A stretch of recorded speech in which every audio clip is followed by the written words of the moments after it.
Correa, quien decía y hablaba de una reducción del impuesto al valor agregado. También mencionaba la entrega del bono contra el hambre de 1.000 bolivianos y además de eso la reducción en la tasa de interés para las tarjetas de créditos. Para que nos amplíe el panorama económico, estamos con un especialista en este tema, Gonzalo Chávez, economista. Bienvenido a Hola País, muy buenos días. Muy buenos días, gracias por la invitación, a la orden para cualquier consulta o comentario. Gracias a usted por atendernos. Empecemos con el primer punto, el bono contra el hambre anunciado por el presidente electo, que dice que se va a pagar hasta antes de fin de año y que este fondo saldría del Banco Mundial. ¿Es bueno o malo para la economía de Bolivia? Bueno, mira, todas las recetas que por el momento están proponiendo para implementar el nuevo gobierno hacen parte de los instrumentos estándares que existen en el marco conceptual que se llama keynesianismo, la idea de sustentar la demanda agregada, en este caso el consumo. Por lo tanto, la entrega de este bono, que lo hemos hecho en otras oportunidades también, genera consumo, genera demanda agregada, tiene efecto multiplicador sobre la economía boliviana, pues ese dinero se va a convertir en compras de diferentes bienes y servicios.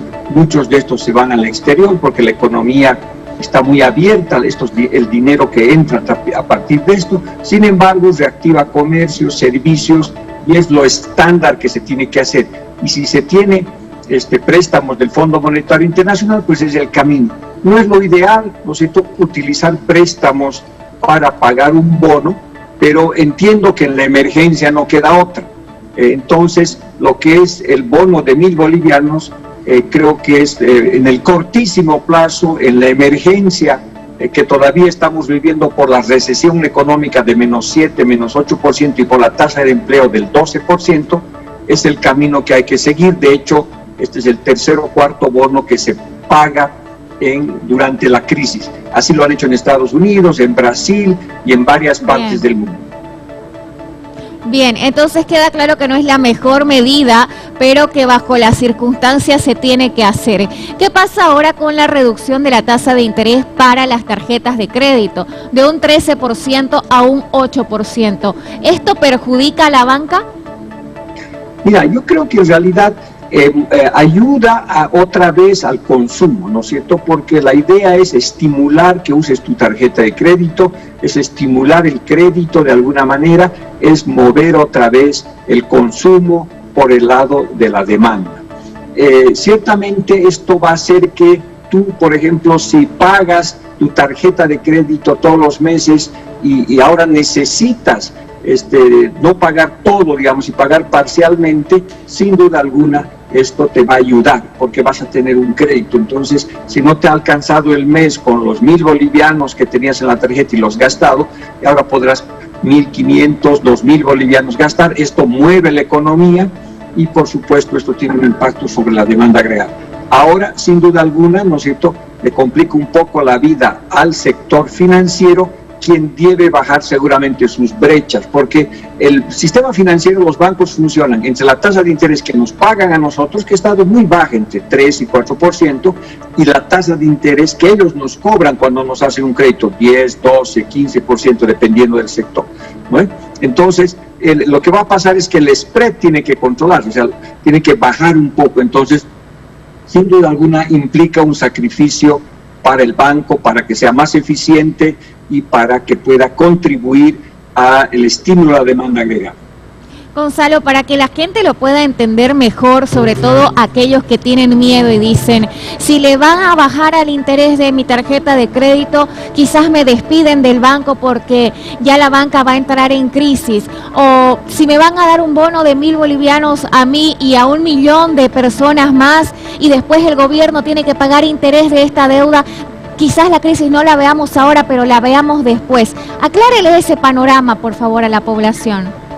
Bueno, vivimos en tiempos muy extraordinarios. Sabemos que estamos ante una guerra prácticamente, que es contra el coronavirus. Entonces, es sumamente complicado, todo tiene un costo. Sin duda alguna, el costo de dejar a gente con problemas de pobreza es muy alto y por lo tanto se ayuda parcialmente a las personas en el cortísimo plazo. Ahora, tanto los costos financieros como los costos fiscales de la medida de bajar tasas de interés y de la medida de entregar bonos, en algún momento tenemos que pagarlo, ¿no es cierto? Por eso, seguramente, es importantísimo entender una reforma fiscal, porque esto tenemos que financiarlo. Cortísimo plazo para salvar la economía está bien, pero mediano y largo plazo tenemos que decir, ok, hemos gastado esto en la emergencia, por lo tanto tenemos que ser capaces de generar recursos hacia afuera vía exportaciones, vía mayores impuestos a los grupos que no pagan, vía algún tipo de mecanismo para tener de vuelta ese dinero y volver a equilibrar la economía. Son tiempos difíciles, complejos, y cuando la familia está en problemas, por supuesto, uno tiene que gastar lo que tenga que gastar. Sin embargo, tiene que considerar que ese dinero no va a salir de los árboles. Ese dinero hay que generarlo, ese dinero va a requerir más impuestos, ese dinero va a requerir más exportaciones, y ahí está el desafío de la sociedad boliviana y del Estado Nacional de reencaminar a la economía, generando divisas, ingresos, aumentando la producción, mejorando los impuestos, pero eso se hace recuperando la economía. Acaba de mencionar algo importante de usted, Gonzalo, que dice que el movimiento de dinero puede incrementar las exportaciones, que eso le hace bien al país, el aumento de divisas también que ingresen, pero sobre todo el tema impositivo, y es que preocupa, ¿no? La reducción del IVA que mencionaba el presidente electo para darle a los más necesitados.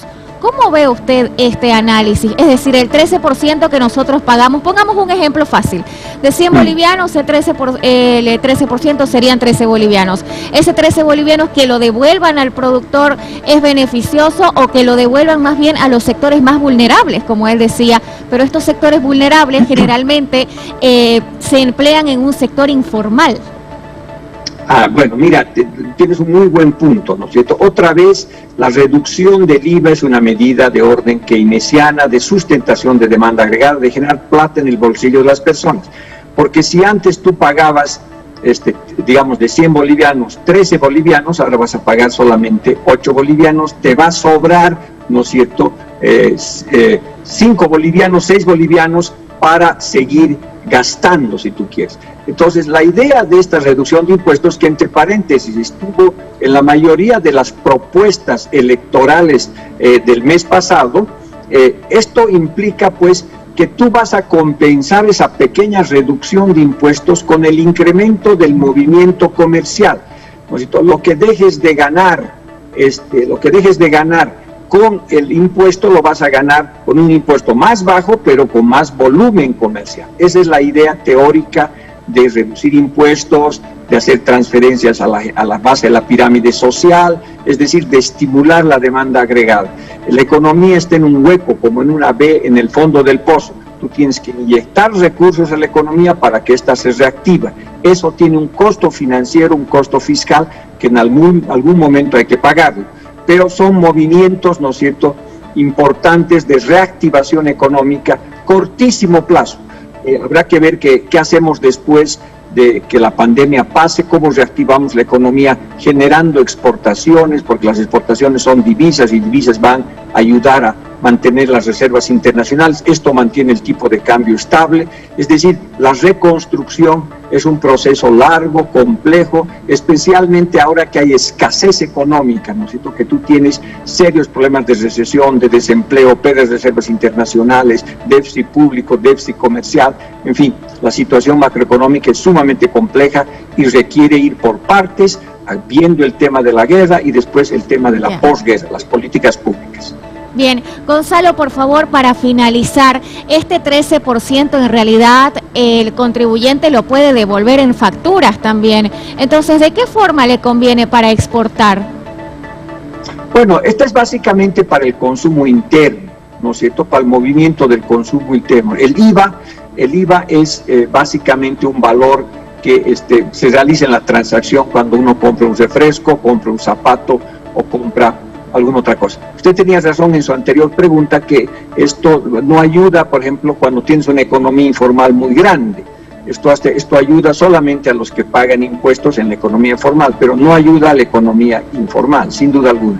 pero no está directamente relacionado con el tema de las exportaciones. Nuestras exportaciones tienen que ser impulsadas a través de otros mecanismos, de otras políticas públicas, políticas industriales, etcétera. Excelente, le agradezco muchísimo por este contacto, datos importantes a esta hora de la mañana para todo el público. Hay que empezar a exportar, hay que empezar a ahorrar y que se empiece a mover el dinero en el país. Muchísimas gracias, Gonzalo.